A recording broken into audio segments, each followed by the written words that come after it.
ഈ മാനവരാശിക്ക് കിട്ടിയ ഏറ്റവും വലിയ ഒരു സമ്പത്ത് തന്നെയാണ്.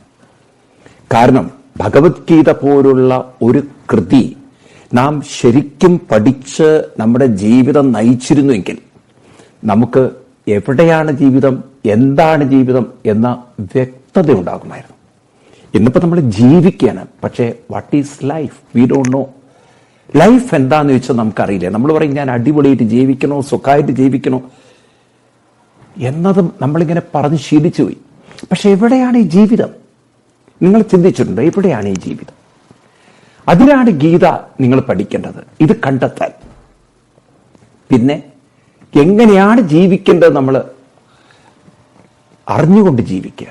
അറിയാതെ ജീവിക്കുമ്പോൾ നമുക്ക് ഇഷ്ടങ്ങൾക്കനുസരിച്ച് പലതും വന്നാൽ നമ്മൾ സന്തോഷിക്കും, ഇഷ്ടങ്ങൾക്ക് എതിരായിട്ട് അല്ലെങ്കിൽ പ്രതികൂലമായി വന്നാൽ നമ്മൾ ദുഃഖിക്കും. അപ്പൊ നമ്മുടെ ജീവിതം എന്താണെന്ന് ശരിക്കും മനസ്സിലാക്കുക. അപ്പൊ അതുകൊണ്ട് ആദ്യം നിങ്ങളുടെ ശ്രദ്ധ വാട്ട് ഈസ് ലൈഫ് എന്ന ക്വസ്റ്റ്യൻ ഉത്തരം കണ്ടെത്തലായിരിക്കും. What is life? ലൈഫ് എന്ന് പറയുന്നത് ബോധ മനസ്സാണ് ലൈഫ്. അതെപ്പോഴും നിങ്ങൾ ഓർക്കുക. നിങ്ങളുടെ ബോധ മനസ്സാണ് ജീവിതം. കാരണം മനസ്സ് വിട്ടുപോയാൽ നിങ്ങൾ ശവമാണ്. മനസ്സുറങ്ങിയാൽ പിന്നെന്ത് ജീവിതം? നിങ്ങൾ നോക്കൂ, ഉറക്കത്തിൽ നിങ്ങൾക്ക് എന്ത് ജീവിതം?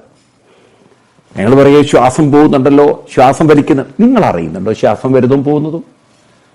ഇപ്പൊ മരിച്ചു കിടക്കുന്ന ഒരു ശരീരത്തിന് വെന്റിലേറ്ററിൽ ഇട്ട് കഴിഞ്ഞാൽ അതിന് ശ്വാസം അകത്തേക്ക് കുറച്ച് പോകും, കുറച്ച് പുറത്തേക്ക് പോകും. വെന്റിലേറ്ററിൽ ആര് കിടക്കുന്ന ആൾ വലുത് മരിച്ചുപോയ ആൾ അറിയുന്നുണ്ടോ? അബോധാവസ്ഥയിൽ കിടക്കുന്ന ആൾക്ക് എന്തുണ്ടെന്ന് അയാൾക്ക് വല്ല അറിവുണ്ടോ? അതുകൊണ്ടാണ് നമ്മൾ ചത്തതീനൊക്കുമേ ജീവിച്ചിരിക്കലും എന്ന് പോലെ നിർജീവമായി കിടക്കുന്നു എന്നൊക്കെയുള്ള ഭാഷ ഉപയോഗിക്കുന്നു. അപ്പൊ ബോധ മനസ്സാണ് ജീവിതം, ബോധ മനസ്സാണ് ജീവിതം. ഇതിങ്ങനെ തലയിൽ ഉറപ്പിക്കണം. കാരണം മനസ്സുണ്ടെങ്കിലേ ജീവിതമുള്ളൂ. ആഗ്രഹിക്കുന്നത്, മോഹിക്കുന്നത്, സ്വപ്നം കാണുന്നത്, ഇച്ഛിക്കുന്നത് എല്ലാം മനസ്സുകൊണ്ടാണ്. കാമിക്കുന്നത്, പ്രേമിക്കുന്നത് എല്ലാം മനസ്സുകൊണ്ടാണ്. ദേഷ്യം വരുന്നത്, ഇഷ്ടക്കേട് കാണിക്കുന്നത്, അസൂയ, വിദ്വേഷം, കുശുമ്പ്, എന്തൊക്കെ നെഗറ്റീവ് എന്തൊക്കെ പോസിറ്റീവ് ഒക്കെ മനസ്സുകൊണ്ടല്ലേ. അപ്പൊ അതുകൊണ്ട് മനസ്സില്ലെങ്കിൽ ജീവിതമില്ല. അപ്പൊ അതുകൊണ്ട് ആദ്യം പഠിക്കണം, ബോധ മനസ്സാണ് ജീവിതം, ബോധ മനസ്സാണ് ജീവിതം. അതിങ്ങനെ ആവർത്തിച്ച് നമ്മുടെ തലയിൽ ഉറപ്പിക്കണം. ഇനി ആ മനസ്സിലാണ് നമ്മൾ പറഞ്ഞ ബുദ്ധിയും അതുപോലെ വികാരങ്ങളും ഞാനെന്ന ഭാവവും എനിക്കെന്ന സ്വാർത്ഥതയും ഇഷ്ടാനിഷ്ടങ്ങളും ഒക്കെ നിൽക്കുന്നത്. മനസ്സെന്ന് പറയുന്നത് ഒരു ചിന്തകളുടെ കൂമ്പാരമാണ്, സമ്മിശ്രമാണ്. അപ്പൊ അതിൽ നാം ഒരു വശത്ത് ബുദ്ധിപരമായ പല കാര്യങ്ങൾ നേടുമ്പോഴും മാനസികമായി പല ആഗ്രഹങ്ങൾക്കനുസരിച്ച് ജീവിതം വരുമ്പോൾ നമ്മൾ പറയും ജീവിതം നല്ല കേട്ടോ, അടിപൊളി, ഉഷാറായി. അത് നമ്മൾ ആഗ്രഹിച്ച പോലെ കാര്യങ്ങൾ വരും. എന്നാൽ ആഗ്രഹത്തിന് പ്രതികൂലമായിട്ട് ജീവിതം വന്നേ പറ്റുള്ളൂ. അപ്പൊ നമ്മൾ പറയും എന്തൊരു പ്രാരബ്ധം, എന്തൊരു ദുരിതം, എന്തൊരു യോഗം, എന്തൊരു വിധി, എന്തൊരു തലയിലെഴുത്ത്. അപ്പോഴാണ് പലരും ദൈവത്തെ പഴിക്കും, ദൈവം എനിക്ക് വല്ലാത്ത ശിക്ഷ തന്നു. അങ്ങനെ നാം ജീവിതത്തിൽ ദുഃഖ ദുരിതങ്ങൾ അനുഭവിക്കുന്നു. എനിക്ക് നിങ്ങളോട് പറയാനുള്ളത്, നമ്മുടെ ഓരോരുത്തരുടെയും ജീവിതത്തിൽ നാം ഇവിടെ എങ്ങനെ ജീവിച്ചാലാണ് ജീവിതത്തിൽ നമുക്കൊരു താളത്തോടുകൂടി വളരെ സമചിത്തതയോടുകൂടി നമുക്ക് ജീവിതം മുന്നോട്ട് നയിക്കാൻ സാധിക്കുക. അതെപ്പോഴും ഓർക്കണം. നമ്മൾ മനുഷ്യൻ എങ്ങനെ സാധിക്കുമോ? ഭഗവത്ഗീത പറയുന്നത് സാധിക്കുന്നു ഒരു സമചിത്തതയോടെ. അതായത് ഇഷ്ടപ്പെട്ടത് വന്നാൽ സന്തോഷിച്ചോളൂ, പക്ഷെ ഇഷ്ടപ്പെടാത്ത കാര്യങ്ങൾ നടക്കുമ്പോൾ റെസ്റ്റ്ലെസ് ആയാൽ അത് നമ്മുടെ ശരീരത്തിന്റെ ആരോഗ്യം തെറ്റിക്കും. അതുകൊണ്ടാണ് കൊച്ചുനാൾ മുതൽ ഇപ്പോൾ ഗീതയുടെ പ്രസക്തി കൂടി വരികയാണ്. ഗീത പഠിച്ചേ പറ്റുള്ളൂ. കാര്യം ഇപ്പോൾ മോഡേൺ സയൻസ് പോലും തെളിയിക്കുന്നു, മനസ്സിലുണ്ടാകുന്ന റിപ്രഷൻ, ഡിപ്രഷൻ, അതുപോലെ സപ്രഷൻ, ഇതൊക്കെ ശാരീരികമായ രോഗങ്ങളായി മാറുന്നു. അപ്പൊ ഇന്ന് നമ്മൾ നോക്കൂ, കൊച്ചു കുട്ടികൾക്ക് വരെ ഗീത പഠിപ്പിച്ചേ പറ്റുള്ളൂ, ഗീത പറഞ്ഞു കൊടുത്തേ പറ്റുള്ളൂ. കാരണം ഇഷ്ടമില്ലാത്ത ഒരു വലിയ ലോകം കിടക്കുകയാണ് പഠിക്കാൻ. ഞാൻ കഴിഞ്ഞ ക്ലാസ്സിൽ നിങ്ങളോട് പറഞ്ഞു, എല്ലാ കുട്ടിക്കും സയൻസും എല്ലാ കുട്ടിക്കും മാത്സും ഇഷ്ടപ്പെട്ടിട്ടാണോ പഠിക്കുന്നത്?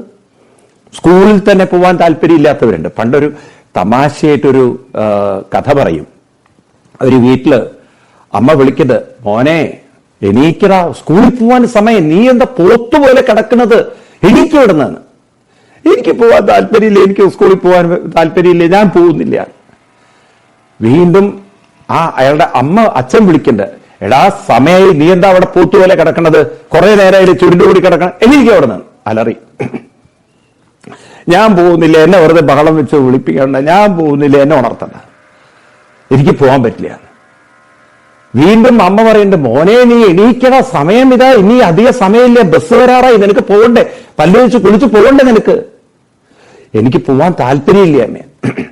ഇങ്ങനെ കുറെ കഴിഞ്ഞപ്പോ അമ്മ അങ്ങോട്ട് കലി പിടിച്ചിട്ട് വന്നു, എടാ ഞാനൊരു കൊച്ചു കുട്ടിയോടൊന്നല്ല സംസാരിക്കുന്നത്, ഒരു സ്കൂളിലെ പ്രധാന അധ്യാപകനോടാ സംസാരിക്കുന്നത്, നീ സ്കൂളിൽ പോകാൻ നിനക്ക് താല്പര്യമില്ല എന്നോ. അപ്പൊ പറഞ്ഞു, അവിടുത്തെ ടീച്ചർമാർക്കൊന്നും എന്നെ കണ്ടുകൂടാന്ന്. നോക്കൂ നിങ്ങള്, സ്കൂളിലെ ഒരു പ്രധാന അധ്യാപകനോടാണ് രാവിലെ സ്കൂളിൽ പോകാൻ പറയുന്നത്. ഒരു വിധിയുടെ വൈപരീത്യം എന്ന് പറയില്ലേ. ഇന്ന് പല അധ്യാപകന്മാർ പോലും സ്കൂളിൽ പോകാൻ താല്പര്യം ഉണ്ടായിട്ടാണോ പോകുന്നത്. കഴിഞ്ഞ ദിവസം എനിക്കൊരു വീഡിയോ ഒരാൾ അയച്ചു തന്നു, അത് ശരിയാണോ തെറ്റാണോ എനിക്കറിയില്ല. കോവിഡ് കുറഞ്ഞു വരുന്നത് കൊണ്ട് വിദ്യാഭ്യാസ മന്ത്രി കോവിഡ് കൂടി വരുന്ന സമയത്ത്, ഇപ്പോഴല്ല കോവിഡ് കൂടിയപ്പോൾ വിദ്യാഭ്യാസ മന്ത്രി പറഞ്ഞു വീണ്ടും നമുക്ക് ഓൺലൈൻ ആക്കാം ക്ലാസ് എന്ന്. അപ്പൊ 2 ടീച്ചർമാരിന്ന് ഡാൻസ് കളിക്കുകയാണ്. കാരണം ഓൺലൈൻ ക്ലാസ് എന്ന് പറഞ്ഞു കഴിഞ്ഞാൽ ടീച്ചർമാരെ സംബന്ധിച്ച് പലർക്കും സന്തോഷമാണ്. കാരണം കുളിക്കണമെന്നില്ല, ഇനി പ്രോപ്പറായിട്ട് ഡ്രസ്സ് ചെയ്യണമെന്നില്ല, ഇതിൽ കാണുന്ന അത്രയും ഭാഗം ഡ്രസ്സ് ചെയ്ത് നല്ല വൃത്തിയാക്കി വെച്ചാൽ മതി. അപ്പൊ അവര് ചുരിദാറായാലും മറ്റു ഡ്രസ്സുകളായാലും ഇപ്പൊ നൈറ്റി കൊടുത്താലും ഒരു വേറെ എന്തെങ്കിലുമൊക്കെ ധരിച്ചിട്ട് അവർക്ക് ക്ലാസ് എടുക്കാം. മറ്റേതാകുമ്പോ പക്ക ഡ്രസ്സ് ചെയ്യണം, അതിന് കുളിക്കണം, അതൊക്കെ വേണം. ഇതാകുമ്പോ വീട്ടിലെ കാര്യം അവിടെ നിന്ന് നന്നായിട്ടൊന്ന് തലയൊക്കെ വൃത്തിയാക്കി കുട്ടികൾക്ക് കാണുമ്പോൾ ഒരു വൃത്തികേടില്ലാത്ത വിധത്തിലൊക്കെ ആക്കിയാൽ മതി. ഇതിപ്പോ വീണ്ടും ഓൺലൈൻ എന്ന് പറയുമ്പോൾ അവർ ഡാൻസ് കളിക്കുകയാണ്. അപ്പൊ നോക്കൂ, പല ടീച്ചർമാർ സത്യത്തിൽ സന്തോഷിച്ചിട്ടാണോ സ്കൂളിൽ പോകുന്നത്. പലരും അങ്ങനെ ജീവിതത്തിലൊരു ജോലി, അതിന് ശമ്പളം കിട്ടണം, അതിനങ്ങനെ കടന്നു പോകുന്നവരാണ്. എന്നാൽ അതിൽ ആത്മാർത്ഥതയുള്ളവരുണ്ട്, ഇല്ല എന്ന് പറയാൻ പറ്റില്ല, ഏത് മേഖലയിലും ഉണ്ടാവും. അപ്പൊ ഞാനിവിടെ പറഞ്ഞു വരുന്നത്, നമുക്ക് കുട്ടിക്കാലത്ത് തന്നെ ഇഷ്ടമില്ലായ്മയുടെ ഒരു ലോകത്തിലൂടെ കടന്നു പോകുമ്പോൾ അതിലൊക്കെ വെറുപ്പും മടുപ്പും വിരസതയും നീരസതയും നിരാശയും ഉത്കണ്ഠയും ആകാംക്ഷയും ഭയവും അസ്വസ്ഥതയും ഇങ്ങനെയുള്ള ഒരു നെഗറ്റീവ് തോട്ട്സ് പ്രോസസ്സിലൂടെ മൈൻഡ് കടന്നുപോയാൽ ആ കുട്ടിയുടെ ശരീരത്തിൽ രോഗങ്ങൾ വന്നില്ലെങ്കിലേ അത്ഭുതമുള്ളൂ. അത് കുറേ കഴിഞ്ഞാൽ, ഇതിനൊക്കെ സൈക്കോസൊമാറ്റിക് ഡിസീസ് എന്ന് പറയും, കുറേ കഴിഞ്ഞാൽ അത് മൈഗ്രെയിൻ ആവും, ഹെഡേക്ക് ആവും, പിന്നെ അത് BP, ഷുഗർ, അങ്ങോട്ട് കയറിക്കൊള്ളൂ. നമ്മൾ രോഗികളെ സൃഷ്ടിക്കുന്ന വിദ്യാഭ്യാസത്തിലൂടെ കടന്നുപോകണം. എന്നാൽ വിദ്യാഭ്യാസത്തിന്റെ തെറ്റല്ല, അതിന്റെ കൂടെ കുട്ടികളുടെ മനസ്സിനെ ഉയർത്താൻ സഹായിക്കുന്ന, കരുത്തുള്ളതാക്കാൻ സഹായിക്കുന്ന ഭഗവത്ഗീത പോലുള്ള കൃതികളുടെ ഒരു പഠനവും കൂടെ കുട്ടികൾക്ക് പരിശീലിപ്പിക്കേണ്ടിയിരിക്കുന്നു. അപ്പോ ഇവിടെ നമ്മൾ ഗീതയിലൂടെ കടന്നു പോകുമ്പോൾ 5-ാമത്തെ അധ്യായത്തിലേക്ക് എത്തുകയാണ്. എന്തായിരിക്കും 5-ാമത്തെ ഒരു അധ്യായത്തിന്റെ ആവശ്യകത? നമുക്ക് ആദ്യം മുതൽക്കൊന്ന് ഈ 5-ാം അധ്യായത്തിലേക്കൊന്ന് ഒരു നിരീക്ഷണം നടത്താം. 1-ാം അധ്യായം അർജുന വിഷാദയോഗം എന്നാണ്. അർജുനൻ എല്ലാ യുദ്ധതന്ത്രങ്ങളും പഠിച്ച, ഇന്നത്തെ ഭാഷയിൽ പറഞ്ഞാൽ വളരെയധികം എഡ്യൂക്കേറ്റഡ് ആയിട്ടുള്ള, വളരെ സ്കിൽഫുൾ ആയിട്ടുള്ള, കഴിവുള്ള, ഒരു എഫിഷ്യന്റ് ആയിട്ടുള്ള, വളരെയധികം ഒരു ഇന്നത്തെ ഒരു MBA ഡിഗ്രിയോ അല്ലെങ്കിൽ ഒരു PhDയോ അതിനൊക്കെയുള്ള സ്കില്ലും നോളജുമുള്ള വളരെ knowledgeable person, academically high brilliant എന്നൊക്കെ പറയില്ലേ, അത്രയും ബ്രില്യന്റ് ആയ അർജുനൻ. ആ അർജുനൻ യുദ്ധക്കളത്തിൽ യുദ്ധത്തിനായി വന്നപ്പോൾ ഇമോഷണലി ബ്രേക്ക് ഡൗൺ ആയി. അർജുനൻ വല്ലാത്തൊരു കൺഫ്യൂഷനില്, ഒരു ഡയലമയിൽ പെട്ടുപോയി. ഗുരുവിനെയും പിതാമഹനെയും കൊല്ലുന്നത് ശരിയല്ല. കാരണം അർജുനൻ പഠിച്ച ധർമ്മശാസ്ത്രത്തിൽ ഗുരുവിനെയും പിതാമഹനെയും കൊല്ലുന്നത് ബ്രഹ്മഹത്യാ പാപം പോലെ മഹാപാപമാണ്. സമൂഹം വെറുക്കും അങ്ങനെയുള്ളവരെ, സമൂഹത്തിൽ വെറുക്കപ്പെട്ടവരായി മാറും. അർജുനന് അത്രയും ഒരു മഹാപാതകം ചെയ്യാൻ ഒരു വിഷമം. അർജുനൻ കൺഫ്യൂസ്ഡായി. അർജുനന് തോന്നി, ഇതിന്ന് രക്ഷപ്പെടാൻ ഇനി ഒറ്റ വഴിയല്ലോ, ഇവിടുന്നൊക്കെ മുങ്ങി ഹിമാലയത്തിലേക്ക് പോവുക. അപ്പൊ അർജുനന്റെ കുട്ടിക്കാലം മുതൽ അർജുനൻ സന്യാസിമാരെ കണ്ടിട്ടുണ്ട്. അപ്പൊ അർജുനൻ കൃഷ്ണനോട് ചോദിക്കുകയാണ്, കൃഷ്ണ, ഞാൻ ഇതൊക്കെ വിട്ടിട്ട് സന്യസിക്കാൻ പോയാലോ? ഇതൊക്കെ വിട്ട്, കാരണം രാജാക്കന്മാരുടെയൊക്കെ പഴയ കാലം അങ്ങനെയായിരുന്നു, അവരെല്ലാ ഉത്തരവാദിത്തമൊക്കെ കഴിഞ്ഞ് അവസാനം സന്യസിക്കാൻ പോവായിരുന്നു. അപ്പൊ അർജുനനും ഒരു മോഹം, ഒന്ന് സന്യസിക്കാൻ പോയിക്കൂടെ? കാരണം അർജുനന്റെ പിതാമഹന്മാരിൽ അങ്ങോട്ട് നോക്കിക്കഴിഞ്ഞാൽ, ഭരതനൊക്കെ തുടങ്ങിയിട്ടുള്ള ഒരു വംശത്തിന്റെ പുറകോട്ട് നോക്കിക്കഴിഞ്ഞാൽ പലരും അവസാനം സന്യസിക്കാൻ പോയവരാണ്. ഭാരതത്തിൽ പണ്ടതായിരുന്നു സംസ്കാരം. ഉത്തരവാദിത്വങ്ങളൊക്കെ മക്കളെ ഏൽപ്പിച്ച്, രാജകിരീട മൂത്തപുത്രനെ ഏൽപ്പിച്ച് വനത്തിലേക്ക് പോകുന്ന രാജാക്കന്മാരുടെ ഒരു പരമ്പര നമ്മുടെ പുരാണങ്ങളിൽ നോക്കി നമുക്ക് കാണാൻ പറ്റും. നിങ്ങൾ നോക്കൂ, ദശരഥ മഹാരാജാവ് അദ്ദേഹത്തിന്റെ ജീവിതത്തിൽ അദ്ദേഹം രാമനെ കിരീടമൊക്കെ ഏൽപ്പിച്ചു കൊടുത്തുകൊണ്ട് പോവാൻ നിൽക്കുകയായിരുന്നു. പക്ഷെ അതിനു മുമ്പ് ആള് കൊളാപ്സ് ആയിപ്പോയി, അത് വേറെ കാര്യം. പിന്നെയും നിങ്ങൾക്ക് കാണാൻ പറ്റും, ഈ ഭാഗവതത്തിലേക്ക് നോക്കിക്കഴിഞ്ഞാൽ ഭരതരാജാവ് അദ്ദേഹം പുത്രനെ രാജ്യഭാരം ഏൽപ്പിച്ചുകൊണ്ട് കാട്ടിലേക്ക് പോകുന്നതും, അതുപോലെ തന്നെ അനവധി രാജാക്കന്മാരുടെ ചരിത്രം ഭാഗവതത്തിലുണ്ട്. അപ്പൊ അർജുനൻ അറിയാം, രാജാക്കന്മാരുടെയൊക്കെ ചരിത്രം നോക്കിക്കഴിഞ്ഞാൽ ഇവരെല്ലാം പണ്ട് ഉത്തരവാദിത്വങ്ങൾ മറ്റുള്ളവരെ ഏൽപ്പിച്ച് സന്യസിക്കാൻ കാട്ടിലേക്ക് പോയ ചരിത്രമുണ്ടെന്ന്.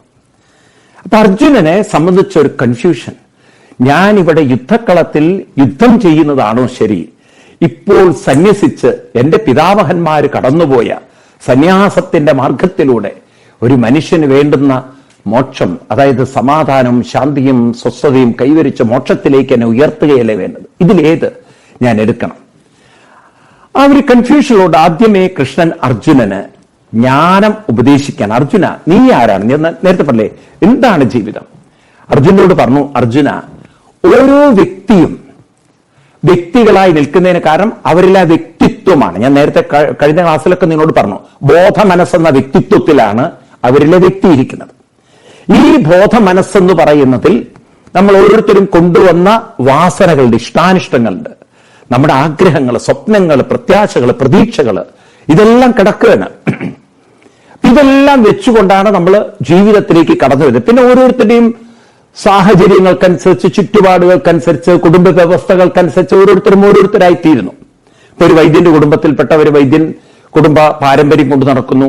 ഒരു ഗോൾഡ് സ്മിത്തിന്റെ കുടുംബത്തിൽപ്പെട്ട അയാൾ സ്വർണവുമായി ബന്ധപ്പെട്ട ജോലി ചെയ്ത് തുടങ്ങുന്നു. ഒരു കാർപ്പന്ററുടെ കുടുംബത്തിൽപ്പെട്ടവർ അവർ ആ ജോലിയുമായിട്ട് പോകുന്നു. അങ്ങനെയാണ് ഈ രാജ്യത്തിൽ ഇങ്ങനെ തൊഴിൽ പരമായിട്ടൊരു സമൂഹം വളർന്നു വന്നത്. ഇവിടെ അർജുനൻ ജനിച്ചത് രാജ്യസംരക്ഷണം ചെയ്യുന്ന കുടുംബത്തിലാണ്. ആ ഒരു കുടുംബത്തിൽപ്പെട്ടുകൊണ്ട് അർജുനനും അതേ പാരമ്പര്യത്തിലേക്ക് കടന്നു. അപ്പോ ഇപ്രകാരം ഒരു വശത്ത് ഒരു രാജ്യത്തിന്റെ രാജ്യഭരണ സംസ്കാരം, അതിന് ആയുധമുറകളും മറ്റും ഒക്കെ അഭ്യാസങ്ങളൊക്കെ പഠിച്ച് അർജുനൻ ഒരു വലിയ യോദ്ധാവായിട്ട് മാറി. പക്ഷെ ആ യോദ്ധാവായിട്ട് മാറുമ്പോഴും അവരവരുടെ കർത്തവ്യങ്ങൾ അനുഷ്ഠിക്കുമ്പോഴും അത് അവരുടെ മനസ്സിനെ അങ്ങോട്ട് വേദന ഉണ്ടാക്കുന്നതായി കഴിഞ്ഞാൽ, അല്ലെങ്കിൽ അവരുടെ ഉത്തരവാദിത്വം കഴിഞ്ഞു എന്ന് തോന്നിക്കഴിഞ്ഞാൽ അവർക്കിത് വിട്ടുപോവാം. അതാണല്ലോ ഞാൻ നേരത്തെ പറഞ്ഞ രാജാക്കന്മാരൊക്കെ അവർ ഉത്തരവാദിത്വം ഏൽപ്പിച്ചിട്ട് സന്യസിക്കാൻ പോന്നു. ഇവിടെ അർജുനൻ അത് ആ പോയിന്റ് തോന്നി, അതായത് ഇനി എനിക്ക് ഇതെല്ലാം വിട്ടിട്ട് പോകണമെന്ന്. അപ്പോഴാണ് കൃഷ്ണൻ പറഞ്ഞ, അർജുന ഓരോരുത്തരുടെയും ബോധ മനസ്സിൽ ഇങ്ങനെയുള്ള വാസനകൾ, ഉത്തരവാദിത്വത്തിന്റെ കുറെ കാര്യങ്ങൾ ഇരിക്കുന്നുണ്ട്. ആ വാസനകളെ അവഗണിച്ച് നമ്മൾ എവിടെ പോയിട്ടും കാര്യമില്ല. കാരണം ആ വാസനകൾ നമ്മളെ എവിടെ ഇരുന്നാലും വീണ്ടും വീണ്ടും പൂർത്തീകരിക്കാത്ത ചില ആഗ്രഹങ്ങൾ പൂർത്തീകരിക്കാൻ നമ്മളെ പ്രേരിപ്പിച്ചുകൊണ്ടിരിക്കും. അർജുനൻ സന്യസിക്കാൻ പോയാൽ പോലും അവിടെ ഇരുന്നുകൊണ്ട് അർജുനൻ വറീഡാവും, എന്ത് പറ്റി ഞങ്ങളുടെ വംശത്തിന്, ഈ രാജ്യത്തിന്റെ അവസ്ഥ എന്താണ്. അപ്പോ അർജുനൻ നോക്കുന്ന സമയത്ത് ഈ രാജ്യവംശം മുഴുവൻ ശിഥിലമായി ദുര്യോധനാദി സ്വാർത്ഥന്മാരുടെ കയ്യിലാണ് ഇരിക്കുന്നെങ്കിൽ അർജുനൻ അവിടെ ഇരുന്ന് ധ്യാനിക്കാൻ പറ്റില്ല. കാരണം സന്യാസം എന്ന് പറയുന്നത് എല്ലാം വിട്ടിട്ട്, എല്ലാ ചിന്തകളും വിട്ടിട്ട് അങ്ങനെ ഏതെങ്കിലും ഒരു ധ്യാന ചിന്തയിൽ, നാമചിന്തയിൽ അങ്ങനെ ലയിച്ചു മുഴുകിയിരിക്കാൻ പ്രാപ്തമാകുന്ന ഒരു മാനസികാവസ്ഥയാണത്. എന്നാൽ അല്പമെങ്കിലും സ്വന്തം രാജ്യത്തെക്കുറിച്ച് അറിയാനും മനസ്സിലാക്കാനും ഒക്കെ താല്പര്യമുള്ള ഒരാൾക്ക് സ്വസ്ഥമായിട്ടിരിക്കാൻ പറ്റില്ല. കാരണം മനസ്സതിങ്ങനെ അന്വേഷിച്ചുകൊണ്ടിരിക്കും. ഇനി അല്ലെങ്കിൽ അർജുനന്റെ അടുത്തുകൂടെ ആരെങ്കിലും ആ കൗരവംശത്തിലെ ആൾക്കാർ വരികയാണെങ്കിൽ അർജുനൻ ധ്യാനത്തെക്കുറിച്ചല്ല സംസാരിക്കുക. ഇപ്പൊ കുരുവംശത്തിലൊക്കെ എന്താ അവസ്ഥ, അവിടെ എല്ലാവരും സുഖമായിട്ടിരിക്കുന്നുണ്ടോ? കാരണം ആ ചിന്തകൾ അർജുനനെ അടങ്ങിയിരിക്കാൻ പ്രേരിപ്പിക്കില്ല. അതുകൊണ്ട് കൃഷ്ണൻ അർജുനോട് പറഞ്ഞു, നിനക്ക് സന്യാസമല്ല യോജിച്ചത്, നിനക്ക് കർമ്മയോഗമാണ്. നീ വെറും കർമ്മം ചെയ്യുമ്പോഴാണ് നിനക്ക് കുറ്റബോധം വരുന്നത്. ഭീഷ്മരെയും ദ്രോണരെയും കൊല്ലണല്ലോ, നീ ആരെയും കൊല്ലുകയല്ല. പിന്നെ നീ ഇവിടെ ധർമ്മത്തെ സ്ഥാപിക്കുകയാണ്. ഇപ്പൊ ധർമ്മ സംസ്ഥാപനത്തിന് വേണ്ടി നിയുക്തനായ ഒരാളാണ് ഞാൻ എന്ന നിലയ്ക്ക് നീ നിന്നിൽ നിക്ഷിപ്തമായ ആ ഉത്തരവാദിത്വം നിറവേറ്റണം. ഇപ്പൊ നോക്കൂ, കൈകളുടെ ജോലി ആഹാരത്തെ എടുത്ത് ഉള്ളിലേക്ക് ആഹാരം ഉണ്ടാക്കാൻ, അതായത് കൃഷി ചെയ്യാനും കൈകൾ ഉപയോഗിക്കാം, ആഹാരം ഉണ്ടാക്കി കഴിഞ്ഞാൽ അത് കഴിക്കാനും കൈകളെ നമ്മൾ ഉപയോഗിക്കുന്നു. അപ്പൊ കൈകൾ ഒരു നിമിത്തമാണ്. കൃഷി ചെയ്തത് കൈയാണെന്ന് പറയാൻ പറ്റുമോ? ഭക്ഷണം മുഴുവൻ കഴിച്ച് അതിന്റെ എന്താ പറയാ പ്രക്രിയ ചെയ്ത് കൈയാണെന്ന് പറയാൻ പറ്റും? അതിന്റെ ഒരു ഭാഗം മാത്രം. ഇതുപോലെ നാം ഓരോരുത്തരും സമൂഹത്തിന്റെ ഒരു ഭാഗമായി നിൽക്കുന്നിടത്തോളം കാലം നമുക്ക് സമൂഹത്തോടുള്ള കർത്തവ്യങ്ങളും കടമകളും ഉത്തരവാദിത്വങ്ങളും ഉണ്ട്. അർജുനനെ സംബന്ധിച്ച് അർജുനനുമുണ്ട് ഒരു ധാർമ്മികമായ ഉത്തരവാദിത്വം. കാരണം അർജുനന്റെ കുടുംബമാണ്, ക്ഷത്രിയ സംസ്കാരമാണ് ഈ രാജ്യത്തിൽ ധർമ്മവ്യവസ്ഥ നിലനിർത്തിയത്. അപ്പൊ ആ ധാർമ്മിക ചിന്ത ഇവിടെ ആരെങ്കിലും കൊണ്ടുവരുന്നെങ്കിൽ, അവിടെ ധാർമ്മിക ചിന്ത കൊണ്ടുവന്നിട്ടില്ല എങ്കിൽ നാളെ അസ്ഥിരമായ പ്രശ്നവും പ്രയാസങ്ങളും ആകെ പ്രതിസന്ധികളും നിറഞ്ഞ ഒരു സമൂഹമായിരിക്കും അർജുനൻ കാരണം സൃഷ്ടിക്കപ്പെടുന്നത്. ഇന്ന് നമ്മുടെ ഹിന്ദു സമൂഹം അനുഭവിക്കുന്ന അവസ്ഥയാണിത്. കാരണം കേരളത്തിലൊക്കെ നമുക്ക് കാണാം, അന്ധമായ രാഷ്ട്രീയത്തിന്റെ ചിന്തയും കൊണ്ട് മിണ്ടാതെ നടന്ന് ഇതര മതങ്ങളാണെങ്കിൽ അവരുടെ മതസംസ്കാരങ്ങളൊക്കെ പഠിപ്പിച്ച് കുട്ടികളെയൊക്കെ പ്രാപ്തരാക്കിയപ്പോൾ ഹിന്ദു പൊട്ടനായിപ്പോയി. ഹിന്ദു വലിയ രാഷ്ട്രീയവും പറഞ്ഞ് കൊടിയും പിടിച്ച് അങ്ങനെ സിന്ദാബാദും വിളിച്ച് നടന്നപ്പോൾ ഇതര മതങ്ങൾ അവരുടെ മതഗ്രന്ഥങ്ങൾ പഠിപ്പിച്ച് അവരുടെ മതത്തിന്റെ അടിത്തറ ഉറപ്പിച്ചു പോയപ്പോൾ ഇന്നിപ്പോൾ ഹിന്ദുവിന് മതസംസ്കാരം നഷ്ടപ്പെട്ടു, മറ്റുള്ളവർക്ക് മതസംസ്കാരം ഉറക്കുകയും ചെയ്തു. ഇന്നിപ്പോ കേരളത്തിലെ രാഷ്ട്രീയ പാർട്ടികൾ അനുഭവിക്കുന്ന ദുരന്തമാണിത്. കേരളത്തിലെ ഇടതുപക്ഷ പാർട്ടികളായാലും വലതുപക്ഷ പാർട്ടികളായാലും അവരൊക്കെ ഒരു കാര്യം മനസ്സിലാക്കിയിട്ടുള്ളത്, അവരെ കൂടെയുള്ള ഹിന്ദുവിന് മാത്രമാണ് മതമില്ലാത്തത്, ബാക്കി എല്ലാവർക്കും മതമുണ്ട്. ഹിന്ദുവിന് മാത്രം മതമില്ല. കാരണം അങ്ങനെ സംസ്കൃതിയിലല്ല നമ്മൾ വളർന്നത്. അതുകൊണ്ട് എന്തു പറ്റുന്നു, ഇവിടെ ഒരു വിഭാഗത്തിന് മതമില്ലാത്തതുകൊണ്ട് മറ്റു മതമുള്ള വിഭാഗങ്ങൾ സംഘടിതരായിട്ട് വിലപേശാൻ തുടങ്ങി. ഇപ്പോഴാണ് ഹിന്ദു തിരിച്ചറിയുന്നത്, ഇനിയെങ്കിലും ഞങ്ങളും സംഘടിതരായിട്ടില്ല എങ്കിൽ, ഇനിയും നമ്മൾ ശക്തരായിട്ടില്ല എങ്കിൽ നമ്മുടെ കുട്ടികൾക്ക് പലതും നിഷേധിക്കപ്പെടും. ഇവിടെ വിദ്യാഭ്യാസപരം നോക്കൂ നിങ്ങൾ, കേരളത്തിന്റെ അവസ്ഥ നോക്കൂ നിങ്ങൾ. കേരളത്തിൽ ഹിന്ദുക്കളാണത്രേ ഭൂരിപക്ഷം, പക്ഷെ വിദ്യാലയങ്ങളിൽ നിന്ന് ന്യൂനപക്ഷത്തിന്റെ കയ്യിലാണ് ഭൂരിപക്ഷം. അതെന്തേ അങ്ങനെ സംഭവിച്ച? കാരണം രാഷ്ട്രീയക്കാരനെ പ്രീണിപ്പിച്ച് അവർ സംഘടിത വോട്ട് ശക്തികളായപ്പോൾ അവർക്ക് വേണ്ടി നേടിയെടുക്കാൻ സാധിച്ചു. ഇന്ന് സാമ്പത്തികമായി മറ്റ് സമൂഹം ഉയർന്നതിന് കാരണം ഹിന്ദു സമാജത്തിനെ വെറും രാഷ്ട്രീയത്തിന് ഉപയോഗിച്ച് മറ്റുള്ളവര് പുറത്തുപോയൊക്കെ പണിയെടുത്ത് കഷ്ടപ്പെട്ട് പണിയെടുത്തിട്ട് അവർ സമ്പാദിച്ചു കൊണ്ടുവന്നു. ഹിന്ദു പാവം കൊടിയും പിടിച്ച് സിന്ദാബാദും വിളിച്ച് ബോംബുണ്ടാക്കാൻ പഠിച്ചവൻ. അതാണ് അവന്റെ ഏറ്റവും വലിയൊരു കാര്യം. അത് പ്രത്യേകിച്ച് കണ്ണൂർ കാസർഗോഡൊക്കെ ഉള്ള ഭാഗങ്ങളിൽ ഹിന്ദുവിന്റെ മെയിൻ തൊഴിൽ എന്താണെന്ന് വെച്ച് കഴിഞ്ഞാൽ പകല് ബീഡി വലിക്കുക, രാത്രി ബോംബ് പൊട്ടിക്കുക. ഈ അവസ്ഥയിലേക്ക് അവൻ അധപ്പതിച്ചു. കൊടി പിടിക്കാനും ബീഡി വലിക്കാനും ബോംബ് പൊട്ടിക്കാനുമുള്ള ഒരു തരം ഈ ഇവരുടെ തീവ്രവാദികളുടെ ഇടയിൽ കാണുന്ന ചാവേറുകളായി ഹിന്ദു അധപ്പതിച്ചു. അതിൽ നിന്നൊക്കെ ഹിന്ദു സമൂഹത്തെ ഒന്ന് മോചിപ്പിച്ചു കൊണ്ടുവരണമെന്നുണ്ടെങ്കിൽ, ഹിന്ദുവിനൊരു മുക്തി വേണമെന്നുണ്ടെങ്കിൽ നാം ചില ധാർമ്മിക കാര്യങ്ങൾ ഏറ്റെടുത്ത് ചെയ്യേണ്ടതുണ്ട്. അതിൽ പ്രധാനപ്പെട്ടതാണ് ഒരു സംഘടിത ശക്തിയായി ഹിന്ദു അവന്റെ ധർമ്മത്തെ, അവന്റെ സംസ്കാരത്തെ കാത്തു സൂക്ഷിക്കുക. ഇവിടെ കൃഷ്ണൻ അർജുനോട് പറഞ്ഞു, അർജുന നീ കർമ്മയോഗം അനുഷ്ഠിക്കൂ. എന്താ കർമ്മയോഗം? കർമ്മയോഗം കർമ്മ എന്ന് പറയുന്നത് കർമ്മത്തിൽ മുഴുവൻ സ്വാർത്ഥതയാണ്, അഹങ്കാരമാണ്, ഞാൻ ചെയ്യുന്നു. കർമ്മയോഗത്തിൽ മുഴുവൻ സേവനമാണ്. ഒരു ധർമ്മത്തെ നിലനിർത്തുന്നതിന് വേണ്ടി, ധർമ്മത്തിന് വേണ്ടിയിട്ട് ഞാൻ എന്റെ കടമ, എന്റെ കർത്തവ്യം, എന്റെ ഉത്തരവാദിത്വം നിറവേറ്റുന്നു. അപ്പൊ വലിയൊരു സംസ്കൃതിക്ക് ഞാൻ എന്റെ ഭാഗത്തുള്ള റോൾ പരിശീലിക്കുന്നു, അല്ലെങ്കിൽ പ്രവർത്തിക്കുന്നു. അപ്പൊ ഞാനതിൻ്റെ ഒരു നിമിത്തമായി, ഞാനതിൻ്റെ ഒരു ഭാഗമായി. അപ്പൊ അങ്ങനെ എല്ലാവരും അതിനുവേണ്ടി ഇങ്ങനെ പ്രവർത്തിക്കുമ്പോൾ ധർമ്മത്തിന്റെ ശക്തി കരുത്തുകൂടും. അപ്പൊ അങ്ങനെ അർജുന നീ പ്രവർത്തിക്കണം എന്ന് പറഞ്ഞ കർമ്മയോഗവും, പിന്നീട് ഭഗവാൻ ആ കർമ്മയോഗം തന്നെയാണ്, കർമ്മയോഗത്തിന്റെ അതേ കാര്യം തന്നെയാണ് ജ്ഞാനയോഗത്തിലൂടെ ഒരു സന്യാസിയും നേടുന്നത് എന്ന് 4-ാം അധ്യായത്തിലെ ജ്ഞാന കർമ്മ സന്യാസയോഗം എന്നുള്ള ഒരു പദത്തിലൂടെ കൃഷ്ണൻ അതിന് പേരിട്ടു. അതായത് ഒരു ആൾക്ക് വേണ്ടത്, കർമ്മയോഗം പറഞ്ഞ ഉടനെ തന്നെ പറഞ്ഞു, ഇനി നമുക്ക് വേണ്ടത് ഈ ഒരൊറ്റ കാര്യമാണ് എല്ലാ കർത്തൃത്വത്തെയും വിട്ടുകൊണ്ട് നമുക്ക് ജ്ഞാന കർമ്മ സന്യാസ യോഗത്തിലേക്ക് മനുഷ്യനെ ഉയർത്തുക എന്നുള്ളത്. അതിനുശേഷം അർജുനന്റെ മനസ്സിൽ ഒരു ചോദ്യം അവശേഷിക്കുകയാണ്. ആ ചോദ്യം വെച്ചുകൊണ്ടാണ് അർജുനൻ 5-ാമത്തെ അധ്യായത്തിലേക്ക് ഗീത കടക്കുന്നത്. അർജുനനെ സംബന്ധിച്ച് 5-ാം അധ്യായം എന്നൊന്നുമില്ല കേട്ടോ. അതൊക്കെ നമ്മുടെ മഹർഷി വര്യന്മാര് പിൽക്കാലത്ത് ചില ഭാഗങ്ങളിൽ മുറിച്ച് ആ ടോപ്പിക്കിനനുസരിച്ച് അങ്ങനെയാണ് വ്യാസഭഗവാൻ ഇതിനെ 18 അധ്യായങ്ങളായിട്ട് തിരിച്ചത്. അല്ലാതെ കൃഷ്ണൻ ഗീതോപദേശം നടത്തുന്ന സമയത്ത് കൃഷ്ണൻ അർജുനോട് പറയില്ല, അർജുന 4-ാം അധ്യായം കഴിഞ്ഞിട്ടോ. അപ്പോൾ ഉടനെ അർജുനൻ, എന്നാ നമുക്ക് 5-ാം അധ്യായം തുടങ്ങാല്ലേ കൃഷ്ണൻ? ഇതെന്താ ട്യൂഷൻ പഠിക്കാൻ പോയതാ യുദ്ധക്കളത്തില്? അവിടെ 4, 5 അവിടെ ഡിസ്കഷനാണ്. വ്യാസഭഗവാനാണ് ഇതിനൊക്കെ ചാപ്റ്റർ വൈസ് അദ്ദേഹം ആ ടോപ്പിക്കുകൾ നോക്കിക്കൊണ്ടാണ് ചാപ്റ്റർ വൈസ് ആക്കിയത്. അപ്പൊ ഇവിടെ അർജുനന്റെ മനസ്സിൽ വല്ലാതെ അസ്വസ്ഥമാക്കുന്ന ഒരു ചോദ്യം, അർജുനനെ വളരെ അലട്ടുന്നൊരു ചോദ്യം. കൃഷ്ണൻ വീണ്ടും വീണ്ടും വീണ്ടും എന്നോട് എന്റെ കർത്തവ്യം അനുഷ്ഠിക്കാൻ, സേവനഭാവത്തിലൂടെ സമർപ്പണത്തിലൂടെ എന്റെ ധർമ്മം അനുഷ്ഠിക്കാൻ, എന്റെ കടമ അനുഷ്ഠിക്കാൻ എന്നെ പ്രേരിപ്പിക്കും. കാരണം സമൂഹത്തിൽ നീതിയും സത്യസന്ധതയും ധർമ്മവും നിലനിർത്താൻ ഒരു ക്ഷത്രിയൻ ബാധ്യസ്ഥനാണ്. അതുകൊണ്ട് ഇവിടെ കൗരവന്മാരെന്ന് പറയുന്നവര് വാസ്തവത്തിൽ അവർ ബന്ധുക്കളോ ഒന്നുമല്ല, അവര് അധർമ്മത്തിന്റെ വക്താക്കളാണ്. ഭീഷ്മരും ദ്രോണരും ഗുരുവും പിതാമഹനുമാണെങ്കിൽ അവരിവിടെ അധർമ്മത്തിന്റെ കൂടെ നിൽക്കുന്നവരാണ്. ഞാൻ ഭീഷ്മരോടും ദ്രോണരോടുമല്ല യുദ്ധം ചെയ്യുന്നത്, ഞാൻ അധർമ്മത്തോടാണ്.